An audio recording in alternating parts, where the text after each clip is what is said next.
In this video, I'll be sharing with you a workaround on how you can send large files using Outlook. It is not possible to send large files directly. Let me do one right now. Browse this computer. You have the option to upload as a OneDrive personal link. Because I have OneDrive installed on my device, then it gives me the option to upload as a OneDrive personal link. Now as you can see, I cannot attach as I copy, so I can choose this option, right? And it will upload it and attach it to my OneDrive. Now if you do not have OneDrive, you can go ahead and download it and sign in with your email address, right? It's very straightforward. So let's go to OneDrive.com.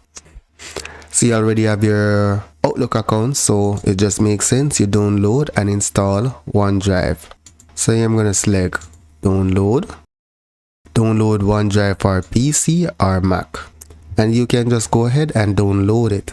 So let's go back to my Outlook client, and you can see that it was successfully attached. Now this is not the exact file, but a link to the file, and that's how you go about sending large files in your Outlook.